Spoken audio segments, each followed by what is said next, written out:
As war continues in the Middle East, hundreds of families are still waiting for word on their loved ones believed to be kidnapped by Hamas. One mother is speaking out about her daughter's capture and shares a recording of her final phone call amid a barrage of gunfire. The last time she called me, she said she was crying. And she said, "Mommy, I was shot. They shot at us." את לא לבד, את איתי, יפה שלי. הכל טוב, אנחנו נמצא. In that chilling recording, you can hear Merav Leshem Gonen trying to console her daughter Romy. The 23-year-old and her friends came under attack during the music festival massacre in Israel on October 7th. Gonen telling City News she was on the phone with her daughter for about 4.5 hours before losing contact.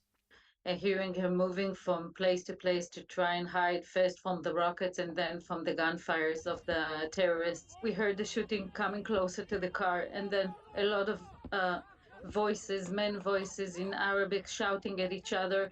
And the last word she said is, "Hello, mommy." And then somebody closed the phone, and that's it. We never heard of her since then. It's 17 days. It's believed Romy is one of the more than 200 people kidnapped by Hamas that day. And Gonen says she's sharing all of this with the world to keep her daughter and the other hostages in the spotlight.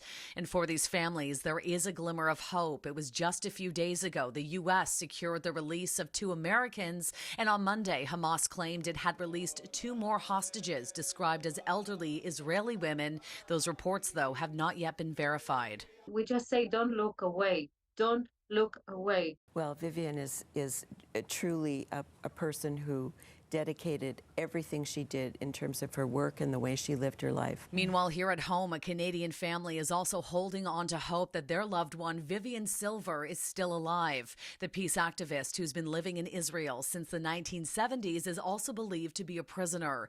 During the attack on her kibbutz 17 days ago, she was on the phone with her son as gunfire rang out. Close family friend Lynn Mitchell sat down with her colleagues at Breakfast Television.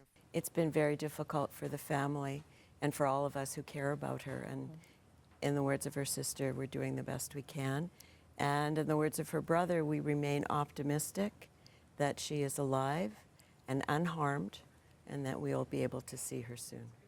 And there's so much pain on both sides of the border. Even with humanitarian aid trickling into Gaza, it's not nearly enough, and airstrikes continue to intensify. Right now, about 300 Canadians and their families have asked Ottawa for help to get out.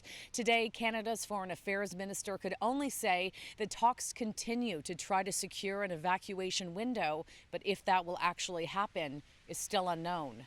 In Toronto, Shauna Hunt, City News.